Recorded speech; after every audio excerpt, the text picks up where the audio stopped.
Now, this match better be live, and there will be a couple of confirmations for all you naysayers and conspiracy theorists. Is that how you say it? Theorists. Theorists? Yeah, theorists. Well, you're going to see these builds change up a little bit. You saw that Zergling Roach build before? Yeah. Forget that. It's Roach Queen. That's all you're going to see, baby. That's all you're going to see. Why get Zerglings? Why get Zerglings? We were theory crafting today. We were Queen's theorizing. Queen's 5 range. Why would I ever get Zerglings? We were theorizing. Yeah, actually, that's really true. If these replays were old, it'd be impossible to have Queens at 5 range. Exactly, but we'll click on them. And we were theorizing like, man, why would you ever get Zerglings in TVZ nowadays? Because you can just protect really easily with Queens and just make like go 4 Queens and always have a defense for everything. Oh, man, look at that Overlord move, too. That is some fast Overlord movement. Yeah. Oh, I guess we should introduce the players, yeah? Yeah, starting from the top left, we have the red Zerg. His ID is CrazymoviNG from Team Infinity 7. And he is up against this player in the bottom right, the blue Terran. His name is Benjamin Baker. Also goes by DeMusliM from Team Evil Geniuses, currently 3-0 in his division and looking to pad his lead. I saw him in a great video this week where a Thor came to the Evil Genius house. Yeah, that's right. Of course, the Thor being the Thor Zane. Yeah, congratulations to them. I mean, Thor Zane's an excellent pickup. Yeah, exactly. And, you know, just Thor Zane's a very and it's cool because Thor Zane is so well-rounded. DeMusliM should be able to have good training with him, too, if he ever practices with them. Of course, DeMusliM has been staying at the EG house for some time, and Thor Zane did say he's going to go to Slayer's house in Korea. But nonetheless, you can tell that I mean, on Belshir Beach, though, what can we really expect from DeMusliM so much? We've been seeing this map a lot, but not necessarily in the favor of Terran, have we? No. Overall, I think this map does lend itself to Zerg, just because of the expansions, how far away everything is, the ability to be reactive. So I think Ben is... I can't believe I just said that. DeMusliM is doing it right here. Going for this expansion, you want to play more macro heavy. Now, Hellions are great on this map, but your opponent is already going to play so defensive. I like this. This is a little theory that we always do, or Terrans do normally, especially on first games, just to try to abuse their opponent's styles, or abuse the fact that you are playing on Belshir Beach. Knowing that Hellions are so good on a map like this, and Tal'Darim Altar, you'll actually go for. Yeah, man, they were so good. But, well, it's too early to tell. That's true. Maybe that's a direct change to his build. But normally, it's like, okay, the Zerg knows that there is some sort of Hellion build that is possible, and they're going to over-defend. And you're not going to go Hellions. Instead, you're going for something super macroeconomic, something very economic, and you just get that advantage because your opponent is doing kind of an obsolete build. I like that a lot because you can play into the fact that the patch came out today, whether or not it was a patch or maintenance service, whatever you want to call it. Blizzard has made some changes. Now, some people may not be aware of it. Queen range is now 5. Overlord speed is now 0.0 or 0.59, which gives it a lot more time and just a lot more ability to scout and be defensive. Terran has no real changes, so a lot of people were expecting a bunker change, but did not actually come out. Yeah, I wanted my 100 minerals back. Oh, man. That was so crazy.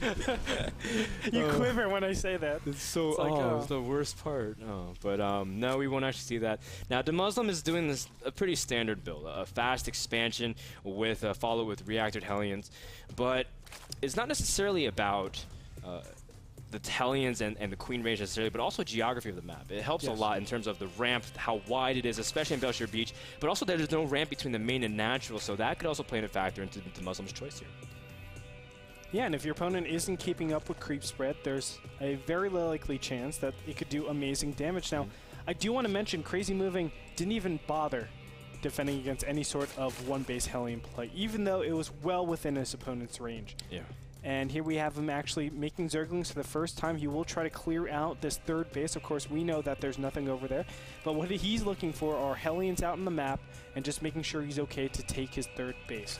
And I don't know if he's doing it right away. As you can see, he's actually, he's quad gassing? No, just triple gas. Ooh, but DeMusliM get a couple of his Hellions caught. One of them did end up dropping, the other one on retreat. And that's actually enough information for DeMusliM to realize that CrazymoviNG wasn't being too greedy. And he poked out with the first couple of Hellions and saw a huge amount of Zerglings. I think that was 14 Zerglings, and now you can see CrazymoviNG would be way more ahead in drones, but he only has 40 right around now. compared to a little bit higher. In the meantime, DeMuslim's going to sit back and tech to Banshee. Yes. What do you think about this? He's been doing this a lot more often these days. He loves the Hellion Banshee just to limit your opponent's creep. Yeah. And it's pretty efficient. You're able to take out some thirds if your opponent is trying to get too fast of a third. Just the power of Hellions plus Banshees together really makes her a pretty potent combination against any Zergling Queen combination, actually. You need a ton of, well, again, all of my data is actually from, you know, what is it, two range? Was it 2-range Queen? It was a 3-range Queen. 3-range Queen. Yeah. DeMusliM, of course, using Hellions, what they are intended to do at this point in the game, deny a third and deny creep tumor, and just keep tabs on the Zerg army. Now, Hellion Banshee was also this is kind of a variant of a build that Marine King Prime used against Diamond Group multiple times throughout MLG arenas. And the idea, again, is to really contain Zerg, make them uncomfortable and unable to really push out at times that normally they would like to at least move out into the middle of the map.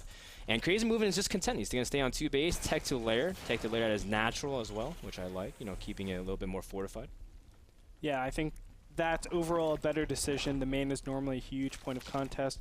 So just make your lair and your hive at the most convenient and the safest place possible. That way he's not susceptible to drops that can potentially kill out a hive. That would be dramatic and devastating. CrazymoviNG is putting down a macro hatch. I do want to mention real quick that Mr. Baker over here, DeMusliM, is going for a super economic build. He has gotten for his 3rd orbital command center already, and he's putting down additional barracks right now. Why is it so late? Because he got his 1-1, so this is geared up for a 2-2 timing. This is so far into the future, but what you're trying to do is actually snipe 4th bases. And as I said, that's really far in. The difference is he's showing that he wants to be super aggressive. So just based on this, I think CrazymoviNG will be slightly behind in terms of the 3rd. And it'll give him the economic, it'll give DeMusliM the economic lead. Yeah, because obviously Zerg would like to get that 3rd as they're teching in the process, whether it be Spire, Infestation Pit, whatever they do. But the 3rd is completely exposed here. In fact, CrazymoviNG's not paying attention to that 3rd, and he's going to try to see if he can defend immediately. But the Banshees are also positioned. The Queens also want to get in good position, but good micro from DeMusliM thus far to really make sure to get efficiency out of his units. Wow, he gets rid of that hatchery. It was not canceled. Oh, it wasn't. And a single Banshee actually goes down. A little bit unfortunate for DeMusliM. Oh, DeMusliM, get out of here. You don't want to stay too long. But look at this. DeMusliM has made a lot of different assumptions, but he basically said my opponent isn't going to do a Roach, Baneling, Zergling all in based on the style I've gone. I've shown Banshee. It's really, really silly, or at least he's showing that it's really silly to go something like a Roach, Zergling, Baneling all in because the Banshees would easily intercept everything. So he's using that knowledge to really invest in all of his core upgrades. And once he's able to do that, he's either even with his opponent or ahead of his opponent. And again, with 2-2, he will be able to equalize things out. Your opponent can't have 3-3 at that time, and that's a great timing to hit because you've been investing so heavily into your economy. Now, the big thing is that CrazymoviNG knows that DeMusliM isn't moving out for a 3rd just yet. DeMusliM, of course, getting that slew of upgrades, really trying to still harass with that Banshee in the top center. And CrazymoviNG is double expanding. Now, actually, I kind of like that move. Just being able to get his economy because his 3rd is pretty delayed. And as long as he can get that surge of units really to defend it, he should be okay. But it's all about whether or not this timing from DeMusliM is going to be that effective. He's lining up 2-2, just like you said, getting siege mode and +1 also. So this attack is going to be absolutely savage if DeMusliM can push out at the right time. One thing that, DeMusliM could have done, he went very, very Marine heavy in this early game stage. I think he could have actually went for an earlier 3rd and gotten Siege Tank a little bit sooner. And with that, he's actually going for this expansion. Oh my god, did he really just burrow his queen? Yeah, he did. In fact, there's another Zergling. And in fact, it's a trap! The Zerglings come in with the Fungals, but just as soon as they get in, they also leave. I think CrazymoviNG realized he does not want to get in the position, doesn't want to lose his Infestors, but does land a goodbye Fungal as a leaving present. You can see DeMusliM is just going to fall back and take his 3rd in a good position, but yeah. That was a really interesting move. I don't usually see them burrow the queen. In fact, do you think CrazymoviNG's queen was meant to be there? No. It was a runaway queen. Yeah, it was a runaway queen. Having unfortunate. flashbacks when I was 17, man, running away. But we do see that CrazymoviNG has a lot more infestors this time, but he doesn't have as much energy as he'd like. He's trying to cut the 2-2 timing from ever happening, but he's losing a lot of infestors. DeMusliM has such a strong supply advantage. My goodness, this is definitely the tale of a delayed third really affecting Zerg's supply here. And you can see that it actually affects him a lot more in that he doesn't have an investor count where he can constantly fungal growth his opponent's army and constantly stop him from moving up and being that aggressor. 2-2 is about to hit here. And we have 3 infestors on the field, a couple popping out. Those are the ones that will have energy, but what are you going to do with 4 fungals at this point? You don't really have capacity to break a huge contain like this. Yeah, I mean, CrazymoviNG doesn't really have good position whatsoever. No, his infestors are getting out of position as well within range of the siege tank, and a couple drop. Each infestor that dies is another lost opportunity to really hold this attack from DeMusliM. And the bad news is that DeMusliM only gets stronger from this point, just because his siege tank keeps his siege tank count keeps increasing, and his positioning gets stronger, and there's going to be harder and harder to break. So CrazymoviNG's got to do something, or I mean, at this point, he can't really defend this base in the top center. Yeah, I would say actually get rid of it. Don't even worry. Yes, he gets a beautiful position, but do something that forces his opponent to get out of a great position. Right now, there is still creep here, so go for the back attack. Try to do something about it, but I think trying to go into this, it's futile. There it is, GG. GG.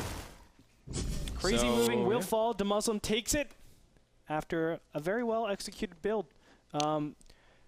As we were talking about, DeMusliM did a couple of risks there. They were pretty safe risks, I might add, too. So I guess they weren't too risky. The third while taking a Banshee? The going Hellion Banshee, that basically says I'm not going against some sort of Roach Zerg and Baneling all in because I've showed Banshee.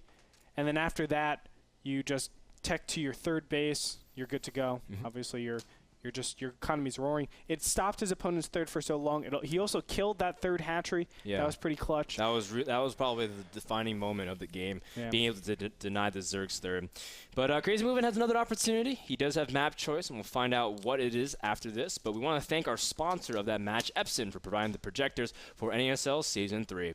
We'll be back after a quick commercial break. Don't go anywhere. CrazymoviNG, we'll see if he's able to complete the comeback against one of division leaders, DeMusliM, right after this.